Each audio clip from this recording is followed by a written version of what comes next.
నమస్తే, welcome to #you. నేను మీ Rajesh. So ఇప్పుడు దాకా అనేక సర్వేలు, అనేక ప్రీపోల్ సర్వేలు చూసాం. ఇప్పటికే 7 దశల పోలింగ్ పూర్తయిన తర్వాత ఎగ్జిట్ పోల్స్, ఇప్పుడు ఎగ్జిట్ పోల్స్ టర్న్ వచ్చింది. దేశవ్యాప్తంగా అందరూ కూడా ఎగ్జిట్ పోల్స్ పైన ఉత్కంఠ నెలకొన్నటువంటి నేపథ్యం. ఇండియా కూటమా లేకుంటే ఇండియా కూటమా, ఎవరిది అధికారం, ఎవరికి ఎంత మ్యాజిక్ ఫిగర్, ఎవరు దాటే అవకాశం ఉంది, మెజారిటీ సీట్లన్నీ, ఇట్లా అనేక అంచనాలు, అనేక నెంబర్. ఇవాళ ప్రస్తుతం అంతా కూడా నెంబర్ గేమ్ మీదే కొంత ప్రజలందరూ కూడా ఉన్నటువంటి చర్చ, ఉత్కంఠ, ఆసక్తి. సో ఇప్పుడు ప్రస్తుతం ఎగ్జిట్ పోల్స్ విడుదల చేస్తున్నటువంటి సందర్భంగా మనతో పాటు కేస్ స్టడీస్ సంబంధించినటువంటి సెఫాలజిస్ట్ గా ఉన్నటువంటి వికాస్ మనతో పాటు జాయిన్ అవుతున్నారు. ఈ కేస్ స్టడీస్ సంబంధించి మనం గతంలో తెలంగాణకు సంబంధించినటువంటి ప్రీపోల్ చేసాం.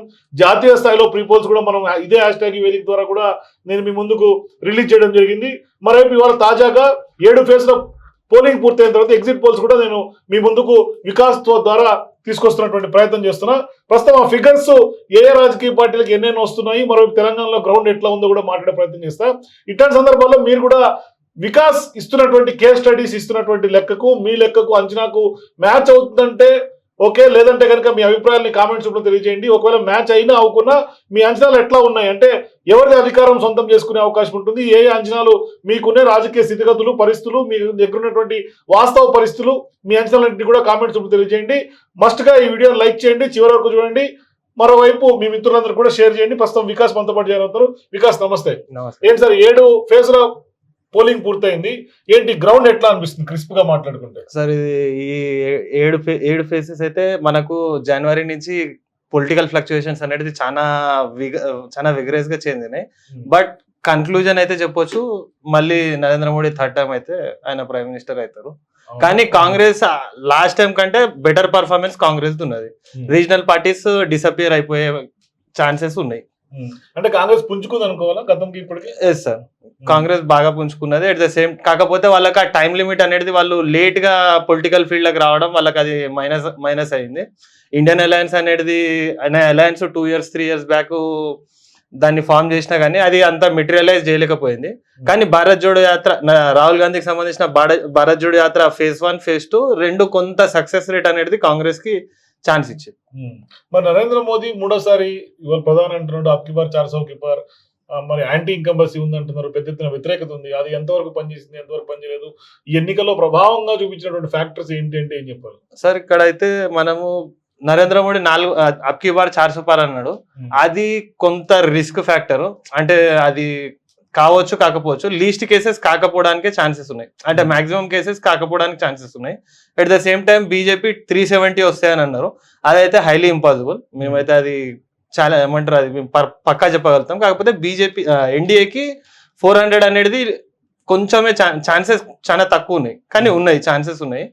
ఇంకొకటి ఇక్కడ చూసుకుంటే మనము రీజనల్ పార్టీస్ అనేవి కంప్లీట్ గా డిసపియర్ అయిపోయినాయి. ఒకప్పుడు ఇండియా అలయన్స్ లో కావచ్చు, ఇండియా అలయన్స్ లో కావచ్చు, ఒక 4-5 మోర్ దాన్ 5 స్టేట్ పార్టీస్ అనేది మంచి కీ రోల్ ఉంటుండే. ఇప్పుడు ఇండియా అలయన్స్ కి వచ్చేటప్పటికి చంద్రబాబు తప్పితే ఇంకొక అతను స్ట్రాంగ్, అంటే డబల్ డిజిట్ స్కోర్ చేసే ఎంపీలు ఎన్డీఏలో లేరు. మన డిఎంకే ఒక 2-3 తప్పితే ఇండియన్ అలయన్స్ లో గిట్ట లేదు. సో అంటే ఇది ఏంటంటే క్లియర్ సిగ్నల్ ఏంటంటే రీజనల్ పార్టీ ఈ 2024 ఎలక్షన్ లో రీజనల్ పార్టీస్ కి డిసపియరెన్స్ ఛాన్సెస్ ఎక్కువ ఉన్నాయి. సో ఇప్పుడు తెలంగాణ గురించి మాట్లాడుకుంటే, తెలంగాణ ఆల్రెడీ కాంగ్రెస్ బలంగా వీచింది. ఆల్మోస్ట్ 9 సీట్లు అని అందరూ చెప్తారు బయట బహిరంగంగానే. పార్టీ కూడా కొంత చాలా కాన్ఫిడెన్స్ గా 14 టార్గెట్ పెట్టుకుంది. కొంత 12-13 సీట్లు గెలిచే అవకాశాలు ఉన్నాయని రేవంత్ రెడ్డి కొంత బ్లైండ్ గా నమ్ముతున్నాడు. మీరు ఏంటి, మీ అంచనా ఏంటి సార్? ఇక్కడ బీజేపీ అంటే ఇక్కడ తెలంగాణలో బీజేపీ పుంజుకున్న అనే దానికి అందరూ దాన్ని డినై చేయరు, ఎవరు దాన్ని డినై చేయరు. ఎందుకంటే బీజేపీ 3-4 రేషియోలో పికప్ అయింది. కానీ ఈ పికప్ అనేది కన్సాలిడేట్ ప్లస్ విన్నబిలిటీకి దగ్గరగా ఉండాలి. అండ్ లాస్ట్ అవర్ లో ఏదైతే లాస్ట్ క్యాంపెయినింగ్ అవర్స్ లో కాంగ్రెస్ పికప్ అయినంత అగ్రెసివ్ గా బీజేపీని కౌంటర్ చేయగలిగింది. ఉదాహరణకు నిజామాబాద్, కరీంనగర్ ఇప్పుడు మనం 2 చూసుకుంటే లాస్ట్ టైం 2 గెలిచినారు. అండ్ మాకు క్యాంపెయిన్ పీరియడ్ వరకు అది ఇద్దరు అరవింద్ ప్లస్ బండి సంజయ్ గెలుస్తారని మాకు ప్రీపోల్ అనాలిసిస్ లో మనం డిస్కస్ చేసినప్పుడు గిట్ట వాళ్ళు గన్ షాట్ గెలిచే సీట్స్ అని చెప్పినాం. కాకపోతే లాస్ట్ అవర్ లో మనీ మేనేజ్మెంట్ కావచ్చు, other caste equations, geographical equations, money management particularly ఇవన్నీ చూసుకున్నప్పుడు మన కరీంనగర్ లో కానీ వీళ్ళిద్దరి ఎలక్షన్ గిట్ట కొంత టైట్ అయింది. టైట్ నడిచింది. ఎందుకంత కాన్ఫిడెంట్ గా చెప్తున్నాం అంటే మా గ్రౌండ్ లా వేచల రాజేశ్వరరావు మన రాజేశ్వరరావుకి క్యాండిడేచర్ అయినప్పుడు మేము రాంగ్ పర్సన్ ని పికప్ చేసినాం అనుకున్నాం. కాకపోతే వన్స్ అది ఆయన క్యాంపెయిన్ స్టార్ట్ అయినాక కరీంనగర్ అంటే వెల్మ సామాజిక వర్గానికి చాలా పట్టు ఉన్న వ్యక్తి, అంటే పట్టు వాళ్ళ పట్టు ఎక్కువ ఉంటుంది. ఎందుకంటే వాళ్ళు అంత అగ్రెసివ్ గా సోషల్ ఇంజనీరింగ్ చేసే కమ్యూనిటీ కరీంనగర్ వరకు. ఇక్కడ ఆయన ఉండేటప్పటికి అందరు వినోద్ రావుని వదిలేసి అందరు ఆయనకు పనిచేసినారు. అండ్ ఇక్కడ లాస్ట్ అవర్ పోలింగ్ గిట రూరల్ సెగ్మెంట్ లో బీజేపీని కాదని కాంగ్రెస్ కి చాలా అగ్రెసివ్ గా ఓటింగ్ పడ్డది.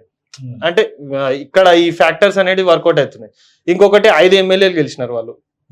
ఈయన బండి సంజయ్ ఒక్క అతను 2000 ఓడిపోయినా కానీ ఆయన ఎంపీ క్యాండిడేచరే. కాకపోతే గ్రౌండ్ లో రిప్లికేట్ కావాలంటే రూరల్ ఓటింగ్ కాంగ్రెస్ కి ఫేవర్ కావడం, అది నెక్ టు నెక్ అయింది. అయినా మేము బీజేపీకి ఎడ్జ్ అంటున్నాము కానీ అది ఎలక్షన్ నెక్ టు నెక్ అయింది. నిజామాబాద్ కి వచ్చేటప్పటికి నిజామాబాద్ రూరల్, నిజామాబాద్ అర్బన్, బాల్కొండ, జగిత్యాల, కోరుట్ల ఈ సెగ్మెంట్స్ లో క్రాస్ ఓటింగ్ జరిగింది. అంటే బీఆర్ఎస్ వాళ్ళు కాంగ్రెస్ కి వేసినారు, కొంత బీజేపీలో కొన్ని ఓట్లు స్ప్లిట్ అయ్యి కాంగ్రెస్ కి పడ్డాయి. అది మాత్రం ఫ్యాక్ట్. ఇంకొకటి ఈయనతోంటే ఎవరు కోఆర్డినేట్ చేయలేదు. అరవింద్ తోటి ధర్మపురి అరవింద్ తోటి ఎవరు కోఆర్డినేట్ యాటిట్యూడ్ ప్రాబ్లం. అంటే మేము ఇచ్చిన రిపోర్ట్ లో గిట్ట అదే పెట్టినాము. సమ్మరీ రాసినాం. ఒకసారి చూద్దాం, ఒకసారి సమ్మరీ చూద్దాం. మీరు ఇచ్చిన 2 రిపోర్ట్స్ కూడా మనం స్టడీ చేద్దాం. సో ప్రస్తుతం మనం జాతీయ స్థాయిలో మాట్లాడదాం ముందు, తర్వాత Telangana regional. So case study ఇచ్చినటువంటి రిపోర్ట్ మన ముందు ఉంది. ప్రస్తుతం పొలిటికల్ ఇండియా అలియన్స్ కు దాదాపుగా 370 ±35 గా వీళ్ళు చెప్తున్నారు. మరోవైపు ఇండియా అలియన్స్ కి 115 ±27 గా చెప్తున్నారు. అదర్స్ 40 ±14. ఎందుకు ఇంత డ్రాస్టిక్ గా పెద్ద ఎత్తున బయట మార్కెట్ లో కానీ బయట ఉన్నటువంటి మేధావులు, చర్చలు, పొలిటికల్ సెఫాలజిస్టులు, యోగేంద్ర యాదవ్ లాంటి వాళ్ళు, లేకుంటే పెద్ద పెద్ద పొలిటికల్ సైంటిస్టులు అందరూ కూడా ఇండియా అలయన్స్ 300 దాటుతుందని చెప్తున్నటువంటి పరిస్థితి కనిపిస్తుంది. మీరేమో మొత్తం రివర్స్ ఇచ్చినటువంటి పరిస్థితి లెక్క ఎట్లా చూడాలి? సరే ఇప్పుడు ఇక్కడ మనము ఇండియాని ఒక 5-6 పార్ట్స్ కింద డివైడ్ చేసుకున్నాం. నార్దర్న్ పార్ట్ కి వచ్చేటప్పటికి జమ్మూ కాశ్మీర్, ఉమ్మడి జమ్మూ అంటే లదాఖ్ అండ్ జమ్మూ కాశ్మీర్ పార్లమెంట్స్ ఉన్నాయి. 6 పార్లమెంట్లు ఉన్నాయి. 6 పార్లమెంట్లో బీజేపీ లాస్ట్ టైం 3 గెలిచింది. ఈసారి లదాఖ్ ఒకటి టైట్ అయ్యింది. అండ్ ఇక్కడ ఇంకొక విషయం ఏంటంటే అనంతనాగ్ సెగ్మెంట్ మనకు పుల్వామా అటాక్, అంటే 2019 లో పుల్వామా అటాక్ జరిగింది అనంతనాగ్ సెగ్మెంట్ లో. ఈసారి అనంతనాగ్ గెలవడానికి ఛాన్సెస్ ఉన్నాయి. ఇంకొకటి అది 3 డైరెక్షన్ లా మనకు ఎల్ఓసి కవర్ చేసుకొని ఉంటది. లైన్ ఆఫ్ కంట్రోల్ అనేది 3 డైరెక్షన్ లో ఉంటది ఆ పార్లమెంట్ కి. అయినా అక్కడ బీజేపీ గెలవడానికి ఆస్కారం ఉన్నది అని అంటున్నాం. అంటే అక్కడ వాళ్ళ సర్పంచ్లు కావచ్చు, వేరే వేరే డెవలప్మెంట్ యాక్టివిటీస్ వాళ్ళకి అక్కడ ఎడ్జ్ వచ్చింది. హిమాచల్ ప్రదేశ్ అండ్ ఉత్తరాఖండ్ ఇక్కడ క్యాస్ట్ ఈక్వేషన్ కావచ్చు, సోషల్ ఇంజనీరింగ్ కావచ్చు, అన్ని ఈక్వేషన్స్ వాళ్ళకి ఫేవర్ గా ఉన్నాయి. అండ్ రిపోర్ట్స్ గిట్ట స్టేట్ వైడ్స్ ఉన్నాయి సార్. మరి స్టేట్ వైడ్ మాట్లాడుకుంటూ వెళ్ళిపోతాయి. అండమాన్ నికోబార్ లో ఒక సీటు, ఆంధ్రప్రదేశ్ 18 ±4 ఎన్డీఏ, అంటే ఇండియా కూటమికి లేదు, వైఎస్ఆర్సీపీకి 8 ±4. నెక్స్ట్ అరుణాచల్ ప్రదేశ్ 2, అస్సాం 12 ±2, ఇండియా కూటమికి 4 సీట్లు 2 ±2, బీహార్ 26 ±4 ఎన్డీఏకి, 10 ±3 ఇండియాకి. ఇక్కడ ఎంఐఎం ఉంది, ఎంఐఎం 1 కిషన్ గాన్ గెలుస్తుంది. నెక్స్ట్ చండీగఢ్ లో 0 to 1 seat BJP NDA, 0 to 1 seat India కూటమికి. అంటే ఇక్కడ ఆమ్ ఆద్మీ పార్టీ ఓటు ఎటు షిఫ్ట్ అయిందో అర్థం కాలేదు. ఇక్కడ చండీగఢ్ లో ఆమ్ ఆద్మీ పార్టీ ఓటు చాలా స్ట్రాంగ్ ఉన్నది.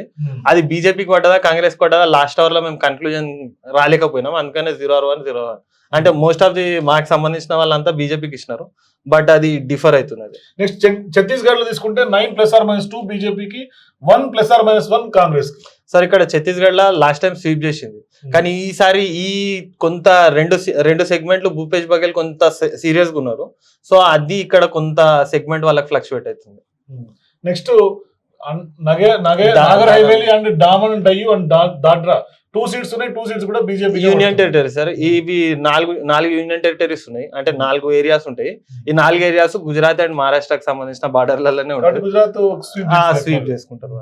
నెక్స్ట్ గోవా తీసుకుంటే 1 or 2 బీజేపీ, 1 or 2 కాంగ్రెస్. అంటే ఇక్కడ ఉన్నాయి 2 సీట్లు. అవును సార్. అంటే యాక్చువల్లీ సౌత్ గోవా ఒకటి ఫ్లక్చువేట్ అవుతుంది. సౌత్ గోవా అది కాంగ్రెస్ కి, అంటే కన్జర్వేటివ్ క్రిస్టియన్స్ ఇక్కడ స్ట్రాంగ్ ఉంటారు సౌత్ గోవాలో. వీళ్ళు లాస్ట్ అవర్ వరకు గిట్ట మాకు అది కన్క్లూజన్ కి మేము రాలేకపోయినాం. అందుకని ఎందుకంటే అక్కడ కన్జర్వేటివ్ క్రిస్టియన్స్ డామినేట్ చేస్తారు, వీళ్ళ ఓటు షిఫ్ట్ కాలేదు. అది సో నెక్స్ట్ గుజరాత్ విషయం తీసుకుంటే 26 స్థానాలు 26 బీజేపీ క్లీన్ స్వీప్ చేస్తున్న పరిస్థితి. మరి కాంగ్రెస్ కానీ ఇతర పార్టీలు కానీ ఏమి లేనటువంటి చెప్తారు అందరూ. అంటే బీజేపీ ఇక్కడ గెలుస్తుంది అనడానికి రీజన్ ఏంటంటే సార్, క్షత్రియ కమ్యూనిటీస్ ఉంటాయి, రాజ్పూత్ కమ్యూనిటీస్ ఉంటాయి. వీళ్ళు ఎలక్షన్ లాస్ట్ అవర్ లా 10 లక్షల మందితోటి పెద్ద మీటింగ్ పెట్టి ఓట్ తీసుకున్నారు. మేము బీజేపీకి ఎట్టి పరిస్థితుల్లో మేము బీజేపీకి వేయము, రాజ్పూత్ అనేటోడు ఎవడు బీజేపీకి వేయొద్దు అన్న అంత వ్యతిరేకంగా ఓట్ తీసుకున్నారు. కాకపోతే సమ్మరీలో మేము పెట్టినాము, ఇక్కడ ఏంటంటే ఓట్ షేర్ డ్యామేజ్ అవుతుంది కానీ సీట్ షేర్ డ్యామేజ్ అవుతుంది. ఇక్కడ 26కి 26లో వాళ్ళు మాక్సిమం 50% కంటే ఎక్కువ పోలింగ్, అంటే ప్రతి పార్లమెంట్ లో 50% కంటే ఎక్కువ పోలింగ్ బీజేపీకి పడ్డాయి. అంటే వీళ్ళు ఎక్కడెక్కడ డ్యామేజ్ చేసినా కానీ చర్చిందంటే చాలా దగ్గర బీజేపీ పాలిత రాష్ట్రాలు, బీజేపీకి బాగా పీక్స్ వెళ్ళినటువంటి రాష్ట్రాల్లో కూడా వాళ్ళ పోలింగ్ శాతం తగ్గింది, దాని ద్వారా బీజేపీకి ఎఫెక్ట్ అవుతున్న చర్చ బలంగా ఉంది సార్. అంటే అదొక నెరేటివ్ రన్ అవుతుంది సార్, కానీ ఆ నెరేటివ్ అనేది కన్వర్షన్లు ఉండాలి. ఇప్పుడు భారత్ జోడో యాత్ర కన్క్లూజన్ పార్ట్ లో, అంటే భారత్ జోడో న్యాయ యాత్ర కన్క్లూజన్ పార్ట్ లో ఇప్పుడు మనం కరెక్ట్ గా దాన్ని అబ్జర్వ్ చేస్తే చాలా అగ్రెసివ్ గా జనాలు వచ్చినారు. రాహుల్ గాంధీ కావచ్చు, ప్రియాంక గాంధీ మీటింగ్స్ కావచ్చు, రాహుల్ గాంధీ మీటింగ్ కావచ్చు, వెరీ సక్సెస్ఫుల్. కాకపోతే ఇది మెటీరియలైజ్ కావాలి, ఇక్కడ మెటీరియలైజ్ అనేది ఓటు కన్వర్ట్ కావాలి, అది కావట్లేదు. ఇంకొకటి మనకు మహారాష్ట్రకి వచ్చేటప్పటికి, మహారాష్ట్ర వచ్చినప్పుడు మాట్లాడదాం. నెక్స్ట్ హర్యానాలో 10 సీట్లు ఉంటే 8+or-1 ఎన్డీఏకి, 2+or-1 ఇండియా కూటమికి. నెక్స్ట్ హిమాచల్ ప్రదేశ్ 4 సీట్లు ఉంటే 4 ఎన్డీఏ కూటమి ఖాతాలో పడుతుంది. జమ్మూ కాశ్మీర్ లో 5 సీట్లు ఉంటే 2 or 3 బీజేపీ ఎన్డీఏ, అటు 2 or 3 ఇండియా కూటమి. ఇది కూడా ఈక్వల్ గా ఇచ్చారు. ఇందాక మీకు చెప్పిన సార్ అనంతనాగ్ సెగ్మెంట్ జమ్మూ కాశ్మీర్ లో. నెక్స్ట్ జార్ఖండ్ విషయం తీసుకుంటే 14 సీట్లకు కానీ 12+or-1 ఎన్డీఏ బీజేపీకి, 1 or 2 కాంగ్రెస్ పార్టీ. కర్ణాటకలో 28 సీట్స్ గాను 21+or-4 ఎన్డీఏకి, 6+or-2 కాంగ్రెస్ కి. ఇక్కడ కూడా బీజేపీ ఇంత సీన్ ఉందా? బీజేపీ అంటే సార్ ఇక్కడ ఎఫెక్ట్ అంటున్నారు, అధికారం కాంగ్రెస్ పార్టీ ఉంది సార్. ఇక్కడ వాళ్ళకి ఏంటంటే, ఇక్కడ వాళ్ళకు మోడీ ఫేస్ అనేది వీళ్ళకి వర్కౌట్ అయింది సార్. మోడీ ఫేస్, ఇంకొకటి వీళ్ళు అగ్రెసివ్ గా గవర్నమెంట్ లో లేకపోయినా కానీ మనీ మేనేజ్మెంట్ చేస్తున్నారు. అందుకనే లాస్ట్ అవర్ వరకు ఇక్కడ కొంత కన్వర్షన్. కర్ణాటకలో బీజేపీ అంత పాజిటివ్ సైన్ లేదేమో అనుకుంటున్నాను. అంటే స్టేట్ ఎలక్షన్ కి వచ్చేటప్పటికి యడ్యూరప్ప ఫ్యాక్టర్, అంటే కరప్షన్, బొంబాయి మన బసవరాజ్ బొంబాయి కరప్షన్ ఎలిగేషన్స్, ఇవన్నీ ఎలక్షన్ టైం కి అది రిప్లికేట్ అయినాయి. కాకపోతే ఎలక్షన్ అయ్యి 1 year అవుతుంది. ఎట్ ద సేమ్ టైం ఇది సెంట్రల్ ఎలక్షన్ అనుకున్నప్పుడు ప్రయారిటీస్ చేంజ్ అవుతాయి సార్. సో ఆ ప్రయారిటీస్ చేంజ్ కావడము మాకు ఈ నెంబర్ కనిపించింది. నెక్స్ట్ కేరళ విషయం తీసుకుంటే 20 సీట్లకు గాను కేవలం 1+or-2 1+or-1 NDA BJP, 19+or-1 Congress or India alliance. అక్కడ సిపిఐ బలంగా ఉంటది, వాళ్ళదే ఉంటుంది సార్. ఇక్కడ ఏంటంటే ఒకటి కొట్టాయము, ఇంకొకటి తిరువనంతపురం. ఇవి రెండు వీళ్ళు బీజేపీ చాలా స్ట్రాంగ్ గా ట్రై చేస్తుంది. సో గెలిస్తే అవి 2 గెలవచ్చు, లేకపోతే 2 ఓడిపోవచ్చు. సో అందుకని సో లడాక్ లో 1 సీట్ ఉంటే 1 బీజేపీ ఖాతాలో పడబోతుంది. లక్షద్వీప్ లో 1 సీట్ గాను 2కి ఈక్వల్ ఛాన్స్ టైట్ ఫైట్ నడిచినట్టు చెప్తున్నారు. మధ్యప్రదేశ్ 29 సీట్స్ ఉన్నాయి, ఇందులో 28 seats almost all BJP NDA కూటమి గెలిచే అవకాశాలు ఉన్నాయి. కాంగ్రెస్ కేవలం 1+or-1 అంటున్నారు. మరి మధ్యప్రదేశ్ కూడా బీజేపీ వ్యతిరేక గాలు ఉంది అంటున్నారు. మీరేమో మొత్తం బీజేపీకి ఇచ్చేసారు నెంబర్స్ అన్ని సార్. అది ఓన్లీ నరేటివ్ సార్. అంటే నరేంద్ర మోడీ అగ్నివీర్ ఇష్యూ లాంటిది కూడా పనిచేసింది నార్త్ లో అనే చర్చ ఉంది కదా. అగ్నివీర్ కొంత మేరకు హర్యానాలో పనిచేసింది సార్, అంతే. హర్యానా దాటి అయితే అది పనిచేయలేదు. ఇంకొకటి అగ్నివీర్ కి సంబంధించిన అంటే ఆ ఈక్వేషన్స్ అనేవి డిఫర్ అవుతున్నాయి.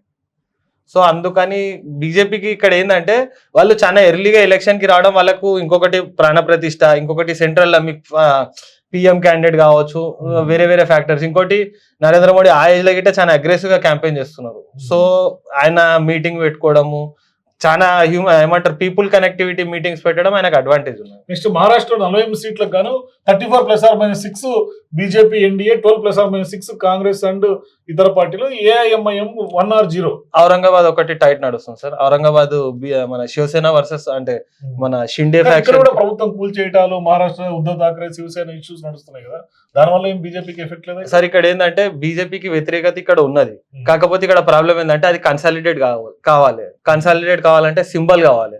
ఇప్పుడు మీరు చూస్తే ఉద్ధవ్ ఫ్యాక్టర్, మన ఇప్పుడు బీజేపీ మన శివసేన చూసుకుంటే ఉద్ధవ్ ఫ్యాక్షన్ ఉన్నది, షిండే ఫ్యాక్షన్ ఉన్నది. సింబల్ షిండే ఫ్యాక్షన్ కి వచ్చింది. ఇప్పుడు ఉద్ధవ్ ఏమో నాన్ బీజేపీలో ఉన్నాడు. ఇప్పుడు ఈ సింబల్ వీళ్ళతో ఉంటున్నది. అంటే ఇక్కడ సింబల్ పాలిటిక్స్ చూసుకుంటే అజిత్ పవార్ యాక్చువల్లీ అజిత్ పవార్ డిఫర్ అయ్యి వచ్చిండు. లీనియేజ్ లా అజిత్ పవార్ డిఫర్ అయ్యి వచ్చిండు, ఇక్కడ లీనియేజ్ లో షిండే డిఫర్ అయ్యి వచ్చిండు. కానీ లీగల్లీ టెక్నికల్లీ సింబల్ అనేది వీళ్ళ దగ్గర ఉన్నది. సో అంటే ఇక్కడ బీజేపీకి అక్కడ ఎడ్జ్ రావడము, ఇక్కడ కాంగ్రెస్ అనేది ఓన్లీ 10 to 15 కాన్స్టిట్యున్సీస్ లో మాత్రమే వీళ్ళు స్ట్రాంగ్ ఉన్నారు. ఇంకోటి ఆ సీట్ షేరింగ్ లా సింబల్ ప్రొజెక్ట్ చేయలేకపోవడం మాకు కనిపిస్తున్న నెగిటివ్. ఓకే, నెక్స్ట్ మణిపూర్ లో ఒక సీట్ ఉంటే 2 సీట్లు కానీ ఒకటి బీజేపీ ఒకటి కాంగ్రెస్. మణిపూర్ లో బీజేపీ గెలుస్తుందా సార్? ఇది ఇన్నర్ మణిపూర్, అవుటర్ మణిపూర్ అంటారు సార్. ఇన్నర్ మణిపూర్ వచ్చేటప్పటికి మేతి ఫ్యాక్టర్. ఇప్పుడు అంత వైలెన్స్ జరగడానికి కారణం ఏంటంటే బీజేపీ మేతి సైడ్ ఉండడం అంత వైలెన్స్ కి దారి తీసింది. అండ్ ఇప్పుడు ఆ ఇన్నర్ మణిపూర్కి వచ్చేటప్పటికి 90% ఓట్ బ్యాంక్ అనేది మేతి దగ్గర ఉంటుంది. నెక్స్ట్ మేఘాలయలో 2 సీట్లు ఉంటే రెండిట్లో 1 or 2 బీజేపీ, 0 or 1 కాంగ్రెస్. మిజోరంలో ఒక సీటు కానీ బీజేపీ 1 or 0 or జెడ్పీఎం అని ప్రాంతీయ పార్టీ 0 or 1.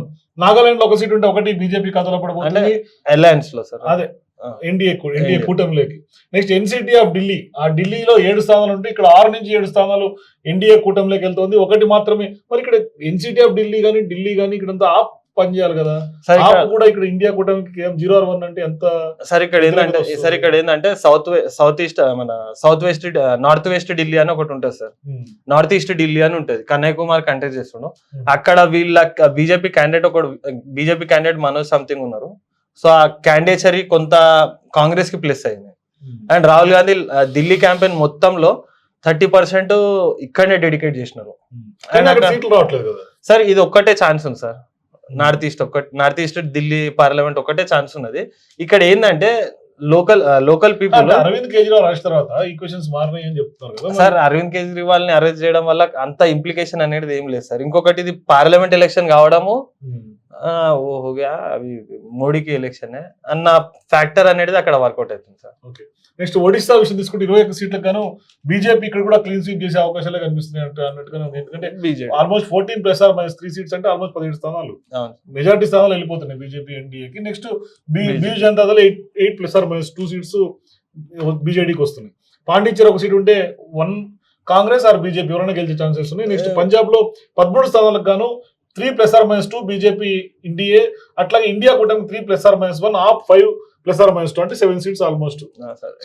ఏంటంటే ఇండియన్ అలయన్స్ లో ఆమ్ ఆద్మీ పార్టీ పంజాబ్ వరకు అయితే మేము ఇండిపెండెంట్ గా కంటెస్ట్ చేస్తాము, ఢిల్లీలో కలిసి పనిచేస్తాం అన్న అగ్రిమెంట్ ఉండడము ఇక్కడ మేము బయటికి రాసినాం.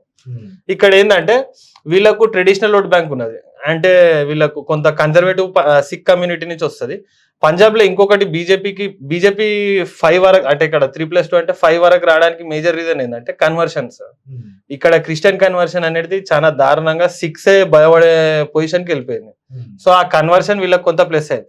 ఒకవేళ ఈ రైతుకి సంబంధించిన మూవ్మెంట్స్ కనుక జరగకపోయి ఉంటే మాత్రం బీజేపీ సింగిల్ లార్జెస్ట్ పార్టీ ఉంటుండే పంజాబ్ లో. నెక్స్ట్ రాజస్థాన్ విషయం తీసుకుంటే 25 స్థానాలకు గాను 22 + or -3 బీజేపీ ఎన్డీఏకి, అట్లాగే 3 + or -3 కాంగ్రెస్ ఇండియా కూటమి. సిక్కింలో ఒక స్థానం ఉంటే ఒకటి బీజేపీ ఖాతాలో పడబోతుంది. తమిళనాడులో 39 స్థానాలు ఉంటే 7 + or -3 BJP NDA, 32 + or -3 Congress or Indian alliance. ఇది బీజేపీకి ఇన్ని సీట్లు వస్తుందా తమిళనాడు? సార్ ఇక్కడ బీజేపీ అయితే ఇక్కడ తమిళనాడులో 4 కంఫర్టబుల్ ఉంది సార్. 4 సీట్స్ అంటారు చాలా మంది. లేదు సార్, 4 కంఫర్టబుల్ ఉన్నది. ఒక అంటే సమ్మరీలో రాసినాను. అన్నమలై సీటు మన ఎక్స్ గవర్నర్ సీటు కొంత టైట్ అయింది, ఎందుకంటే లాస్ట్ అవర్ లో 1,00,000 ఓట్లు ఏమో డిలీట్ అయింది. సో అది వీళ్ళకు మైనస్ జరిగింది సార్. తెలంగాణ తీసుకుంటే 17 పార్లమెంట్లకు గాను 5 + or -2 BJP, 11 + or -2 Congress, BRS 1, MI 1. ఇది ఇన్ డీటెయిల్ గా మళ్ళీ మనం తెలంగాణ స్టేట్ గురించి మాట్లాడదాం లాస్ట్ లో. నెక్స్ట్ త్రిపుర విషయం తీసుకుంటే 2 సీట్లకు గాను 2 బీజేపీ ఖాతాలో, యూపీలో 80 సీట్స్ కానీ 73 + or -2 బీజేపీ ఎన్డీ, అంటే ఆల్మోస్ట్ అది కూడా clean sweep. 3 + or -1 Congress or India, BSP 1. అసలు యూపీలో ఇంత సీట్స్ అంత నెగిటివ్ వస్తుంది పెద్ద. సార్ ఇక్కడ ఏంటంటే ఒకటి ఇక్కడ ఇండియన్ అలయన్స్ చేసిన తప్పు ఏంటంటే వీళ్ళు బీఎస్పీని కాంబినేషన్ లో తీసుకోలేదు. బీఎస్పీ 3rd ప్లేసే ఉంటది, అది ఎవరు దాన్ని డినై చేయాలి. ఓట్లు స్ప్లిట్ చేస్తున్నారు సార్. మన బీఎస్పీ అనే పార్టీ అక్కడ లీస్ట్ 3rd కాదు, కంఫర్టబుల్ థర్డ్ కావడము వీళ్ళు ఇండియన్ అలయన్స్ వాళ్ళని తీసుకొని స్ప్లిట్ అవుతుంది. ఇంకొకటి ఇక్కడ మనకు ఉత్తరప్రదేశ్ అనేటప్పటికి క్యాస్ట్ ఈక్వేషన్స్ చాలా మైన్యూట్ గా చూడాల్సి వస్తుంది. అండ్ ఇక్కడ అన్ని క్యాస్ట్ ఈక్వేషన్స్ లో బీజేపీని డిఫర్ అయ్యే వాళ్ళు ఎక్కడ కన్సాలిడేట్ కావకపోవడం వీళ్ళకి ఇంకొకటి. రామ్ మందిర్ ఫ్యాక్టర్ ఇక్కడనే ఉన్నది. ఇంకొకటి వీళ్ళు కొత్తగా ఉత్తరప్రదేశ్ లోనే ఇది ఇంకా స్ప్రెడ్ అయింది కాశీ మథుర ఈ ఇన్సిడెంట్స్ గిట్ట వీరు పోర్క్ చేసినారు. సో అది ఇంకొకటి మన జాట్ కమ్యూనిటీ తోటి వీళ్ళు జాట్ కమ్యూనిటీకి సంబంధించిన ఒక పార్టీ ఉన్నది ఎల్జేడి అని, వాళ్ళతో గిట్ట వీళ్ళు కొంత కోఆర్డినేట్ చేసుకున్నారు. లాస్ట్ అవర్ వరకు వాళ్ళని దగ్గర రానియలేదు, లాస్ట్ అవర్ లో కోఆర్డినేట్ చేసుకున్నారు. జాట్స్ గిట్ట కొంత మేరకు బీజేపీకి పడే ఛాన్సెస్ ఉన్నాయి. అండ్ ఇక్కడ ఉత్తరప్రదేశ్ లో బీజేపీ ఉత్తరప్రదేశ్ హిస్టరీలో ఫస్ట్ టైం క్రియేట్ చేయగలుగుతుంది. ఓకే, నెక్స్ట్ ఉత్తరాఖండ్ లో 5 స్థానాలు ఉంటే 5కు బీజేపీ ఎన్డీఏ కథలో పడుతుంది. వెస్ట్ బెంగాల్ లో 42 ఉంటే 23+3 ఇండియా బీజేపీ ఎన్డీఏ బీజేపీ, టీఎంసీకి 17+3 వెస్ట్ బెంగాల్. ఒడిశా అండ్ వెస్ట్ బెంగాల్ లో వాళ్ళిద్దరు లాస్ట్ టైం అంతా కాన్సన్ట్రేటెడ్ ఎలక్షన్ జరిపినారు. బీజేపీ వాళ్ళు 2 స్టేట్స్ లలో చాలా కాన్సన్ట్రేటెడ్ ఎలక్షన్ జరపడం వల్ల ఆ ఏదైతే ఎస్టాబ్లిష్మెంట్ న్యూ డెవలప్మెంట్స్ వీళ్ళకి 5 years వాళ్ళు దాన్ని హోల్డ్ చేసుకోగలిగారు. అందుకనే ఒడిశా అండ్ వెస్ట్ బెంగాల్ లో వీళ్ళు కొంత పికప్ అయినారు. సో నెక్స్ట్ ఇక ఇవి స్టేట్స్ కి సంబంధించిన స్టేట్ ఎలక్షన్స్. ఆంధ్రప్రదేశ్ లో ఎవరు గెలిచే అవకాశాలు ఉన్నాయి? ఎందుకంటే ఆంధ్రప్రదేశ్ లో అక్కడ అసెంబ్లీ ఎన్నికలు జరుగుతా ఉన్నాయి కాబట్టి పెద్ద ఎత్తున హోరాహోరీ పోరు జరిగింది వైసీపీకి అట్లాగే ఎన్డీఏ అలయన్స్ కి. సో ఇట్లాంటి సందర్భాల్లో ఎవరు గెలిచే అవకాశం? ఆంధ్రప్రదేశ్ లో కూటమిదే విజయంగా చెప్తాం టీడీపీ అలయన్స్ గా ఎన్ని సీట్లు వచ్చే అవకాశం ఉంది మీ అంచనా ప్రకారం? సార్ అలయన్స్ లో అయితే వాళ్ళు 100 అయితే క్రాస్ అవుతారు సార్. టీడీపీ 100 క్రాస్ కాదు, అలయన్స్ లో వాళ్ళు 100 మ్యాజిక్ ఫిగర్ క్రాస్ అయిపోయింది. Magic figure. అరుణాచల్ ప్రదేశ్ లో బీజేపీ గవర్నమెంట్ ఫామ్ అవుతుంది, ఒడిశాలో బీజేడీ ఫామ్ చేసిపోతుంది, Sikkim SKM party local party Sikkim Krantikari Morcha అది గవర్నమెంట్ ఫామ్ చేయబోతుంది. సార్ ఇక్కడ ఇంకొకటి ఏంటంటే ఒడిశాలో పీపుల్ ని మనం మెచ్చుకోవాలి సార్. ఎందుకంటే పార్లమెంట్ లోనేమో బీజేపీకి ఇస్తున్నారు, అసెంబ్లీలో బీజేడీకి ఇస్తున్నారు. ఇంకొక వాస్తవానికి ఇప్పుడు రెండిట్లో సైమల్టేనియస్ ఎన్నికలు వచ్చినప్పుడు అది బీజేడీ కొంత బెనిఫిట్ కావాలి సార్. అందుకనే నేను పీపుల్ మెచ్యూర్డ్ పీపుల్ అని అంటే కరెక్ట్ గా తీసుకెళ్ళగలిగాను సార్. ఇది ఇంకొకటి ఇది చెప్పాలా, సిక్కిం క్రాంతికారి మోర్చా వీళ్ళు ఎంత స్ట్రాంగ్ ఉన్నారంటే అంటే ఈ ఎస్కేఎం అనే ఒక పార్టీ బీజేపీని ఇండియా మొత్తంలో బీజేపీని తట్టుకున్నదంటే ఇది ఒకటే పార్టీ. ఎందుకంటే మధ్యలో 2019 లో పోస్ట్ ఎలక్షన్ వీళ్ళందరినీ కలిపి మర్జ్ చేసి హంగామా చేసినారు బీజేపీ వాళ్ళు. కానీ తర్వాతనైనా వాళ్ళు గట్టిగా నిలబడి బీజేపీని తట్టుకొని నిలబడ్డారు సార్ చిన్న స్టేట్ లో. ఇప్పుడు మీరు ఇవన్నీ రాసిన పాయింట్స్ అని ఆల్మోస్ట్ మనం డిస్కస్ చేసిన పాయింట్స్ కదా, కొన్ని డిఫర్ అవుతాయి. Ram Mandir issue, Pran Pratishtha has not yielded in BJP core segments. BJP 370 seats cross చేయలేని పరిస్థితి. నెక్స్ట్ గుజరాత్ లో BJP voting percent will decrease, seat share will not change. 80% of first time voters are with Modi as per samples. Regional parties will lose their hold in the election heat. Next DMK, BRS, YSRCP, BSP, SP are facing tough time. So BJP will increase its vote and seat share in reserve segments in nationwide. In Maharashtra and Bihar, BJP will retain highest seat share. BJP will create all-time record in UP.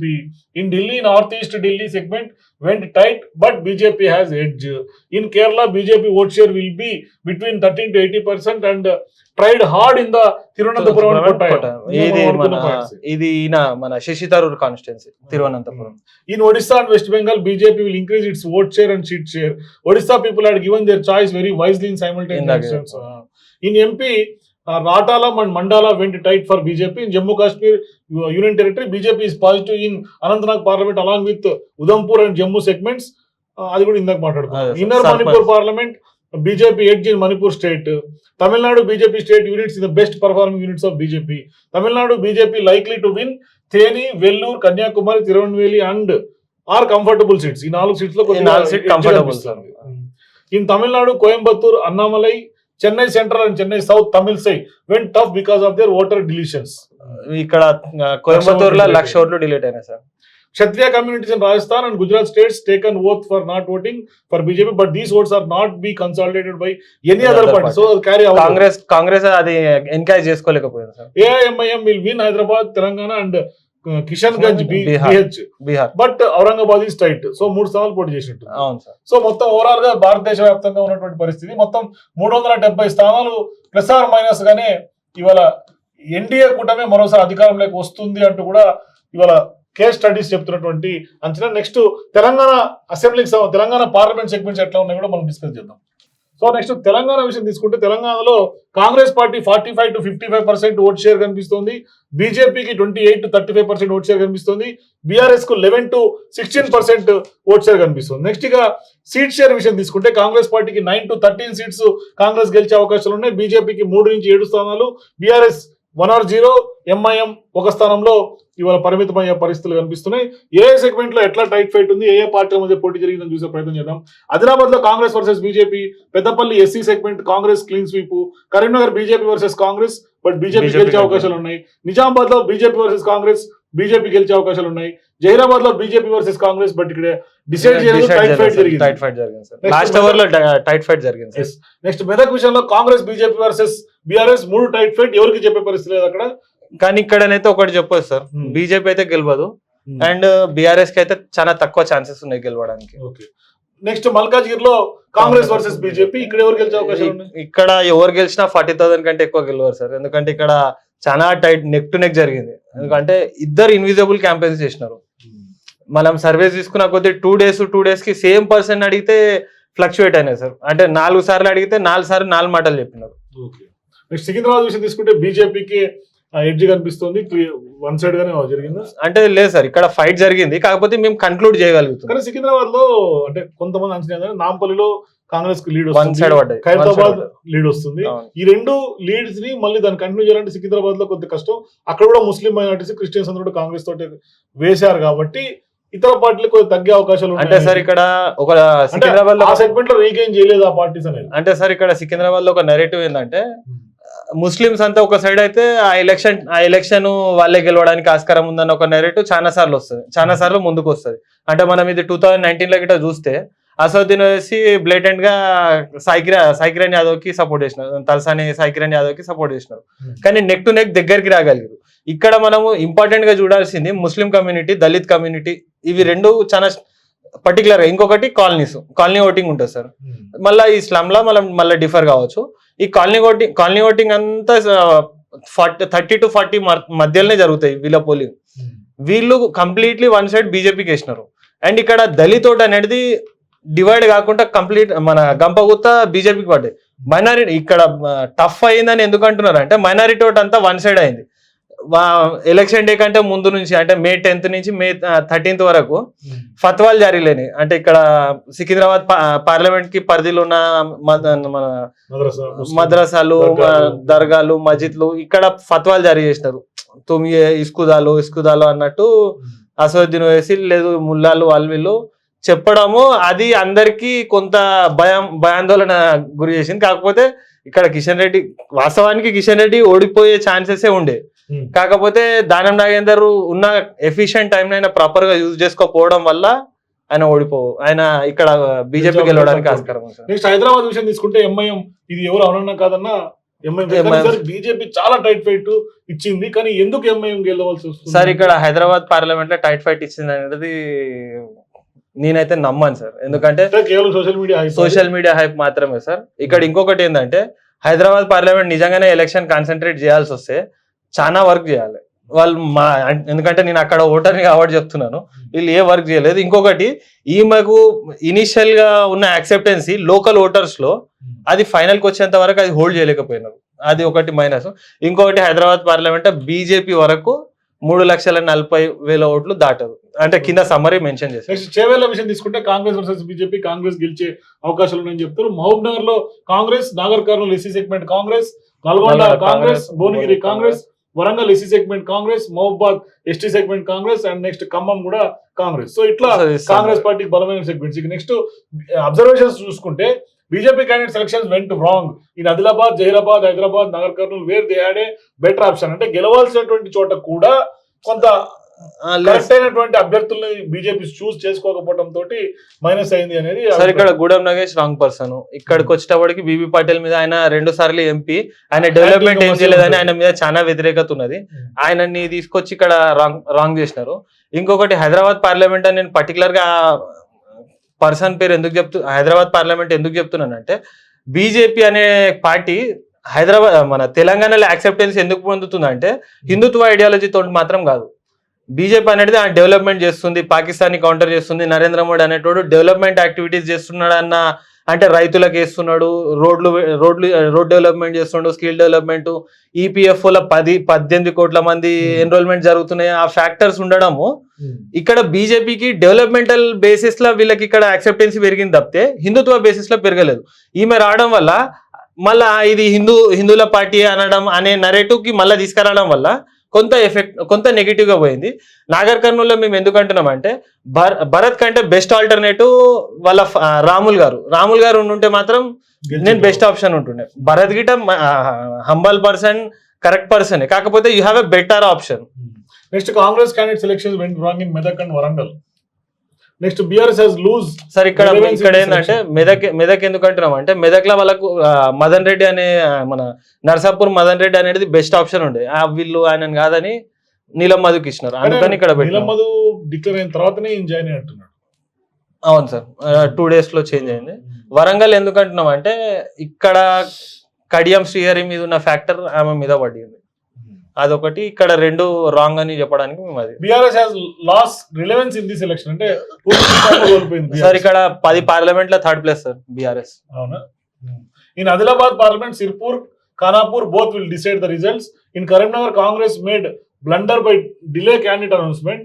Ponnam Prabhakar making the segment tight for BJP. ఇది Karimnagar segment. Sir ఇది ఇంకోటి. Karimnagar Congress has advantage in rural segments. Sir ఇక్కడ ఆదిలాబాద్ కి వచ్చేటప్పటికి ఆదిలాబాద్ లా మనకు multiple equations change అయినాయి sir. Between time multiple equations change కావడం అది టఫ్ ఫైట్ అయింది. కాంగ్రెస్ గెలవడానికి ఆస్కారం ఉన్నది. కరీంనగర్ అయితే ఇందాక మనం చెప్పినట్టే. So in Nizamabad if BJP lost the election just because of Arvind attitude, there is a chance of BJP losing this segment. Jairabad went tight. Banswada and Jairabad assembly segments will decide the result. Next, Malkajgiri went tight. Malkajgiri and LB Nagar segments will decide the result, and majority will be less than 40k votes only.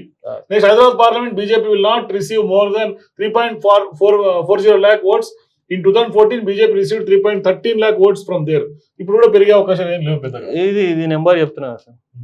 Next ఇక్కడ ఇంకొకటి ఏంటంటే ఇక్కడ చాలా మంది అంటే హైదరాబాద్ లో చాలా మంది నాకు చెప్పడం ఏంటంటే వికాస్ ఎప్పుడు 8 లక్షలు 9 లక్షలు పోలైతే ఈసారి 10 lakhs దాటింది, మరి అందులో బీజేపీకి పడే ఛాన్సెస్ లేవు అంటున్నావు అని అంటే, సరే ఇక్కడ నేను ఇంకొకటి ఏం చెప్తా అంటే అసదుద్దీన్ ఓవైసీ ఓడిపోతుండ అన్న నెరేటివ్ మీరు సోషల్ మీడియాలో క్రియేట్ చేయడం వల్ల ముస్లిమ్స్ అంతా 1 side అయినారు.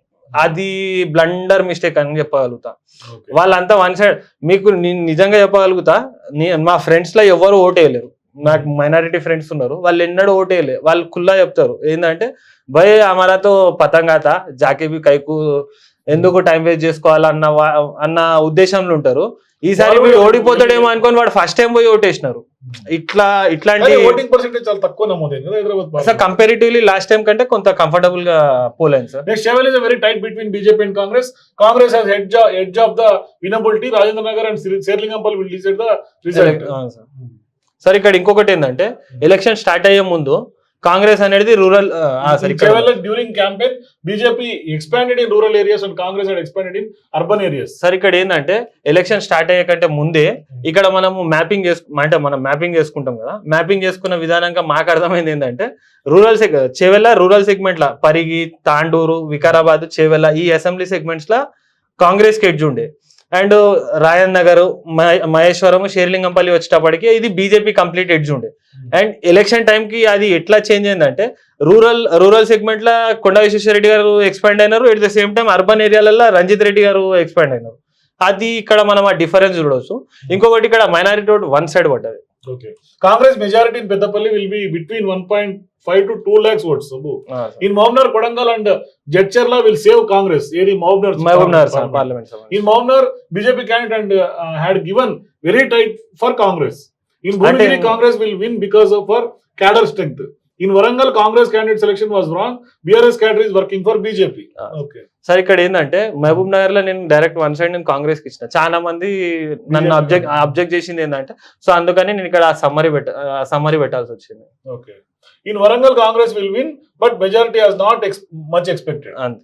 Next, Medak election was triangle. Medak, Sangareddy, Patancheru assembly segments will decide the result. So, ఇప్పుడు Sangareddy, Patancheru, Medak decide చేస్తుంది ఇక్కడ అంటే మరి కాంగ్రెస్ అక్కడ కొంచెం బలంగా ఉన్నటువంటి సెగ్మెంట్స్ ఇవి. పటాన్చెరు కాంగ్రెస్ క్యాండిడేట్ పటాన్చెరు, సంగారెడ్డిలో జగ్గారెడ్డి ఇమేజ్ ఉంటుంది, ఓడిపోయిన సింపతి కూడా ఉంటుంది. సో ఇది ఖచ్చితంగా కూడా కొంచెం ట్రయాంగిల్ ఫైట్ అయినప్పటికీ కూడా కాంగ్రెస్ ఎడ్జ్ ఉంది sir. Next Congress Shri Ganesh will win in Secunderabad Cantonment by election ఉంది కదా sir. So Cantonment by election Congress అది ఎట్లాగో డిసైడ్ అయిపోయినటువంటి. సో ఓవరాల్ గా చూసుకుంటే మాత్రం ఖచ్చితంగా కూడా కొంత తెలంగాణలో కాంగ్రెస్ వేవ్ బలంగా కనిపిస్తుంది. మరి ఇంకా అంటే అనుకున్నంత స్థాయిలో బయట ప్రచారం జరుగుతున్నటువంటి స్థాయిలో వ్యతిరేకత అయితే లేదు. అవును సార్. మొత్తం ఇదంతా ఏంటంటే బీఆర్ఎస్ సెల్ఫ్ సూసైడ్ చేసుకున్నారు సార్. అసెంబ్లీ ఎలక్షన్ నుంచి పార్లమెంట్ ఎలక్షన్ మధ్యలో బీఆర్ఎస్ అనేది సెల్ఫ్ సూసైడ్ చేసుకుందని నేను చెప్పగలుగుతా. ఎందుకంటే వీళ్ళు ఈ మధ్యలో సోషల్ మీడియా అనేది చాలా అగ్రెసివ్ గా యూజ్ చేసినారు. ప్రతి చిన్న విషయము యాంటీ ఇన్కంపన్సీకి దారి తీసేలాగా చేసినారు. అది చేయడం వల్ల పబ్లిక్ ఏం ఆలోచించింది అంటే వీళ్ళు పని చేస్తలేరేమో అన్న ఒక పర్సెప్షన్ డెవలప్ కావడం వల్ల ఆల్టర్నేటివ్ ఎవరైనా అంటే బెస్ట్ ఆల్టర్నేటివ్ బీజేపీ కనిపించినది వాళ్ళకు. సో బీఆర్ఎస్ ఓటు బీజేపీకి షిఫ్ట్ అయింది. వీళ్ళ పోస్ట్ అసెంబ్లీ ఎలక్షన్ వీళ్ళు సైలెంట్ గా ఉంటుంటే ఈక్వేషన్ అంతా బీజేపీకి అంత ఫేవర్ గా కాకపోతుండే. సో బీఆర్ఎస్ అది సెల్ఫ్ సూసైడ్ అని నేను చెప్తా. Okay, thank you Vikas. Thank you. Exit poll analysis అందించేందుకు. ఇది ఎగ్జిట్ పోల్స్ భారతదేశ వ్యాప్తంగా ఎట్లా ఉంది, తెలంగాణలో ఎట్లా ఉంది, ఆంధ్రప్రదేశ్ లో ఛాన్సెస్ ఎవరికి ఉన్నాయి అనేది కూడా ఇది ఎగ్జిట్ పోల్స్. ఇంకా నెక్స్ట్ ఎగ్జిట్ పోల్స్ తో కూడా ఇంకా అనదర్ రిపోర్ట్స్ తో కూడా నేను ముందుకు వచ్చే ప్రయత్నం చేస్తుంటాను.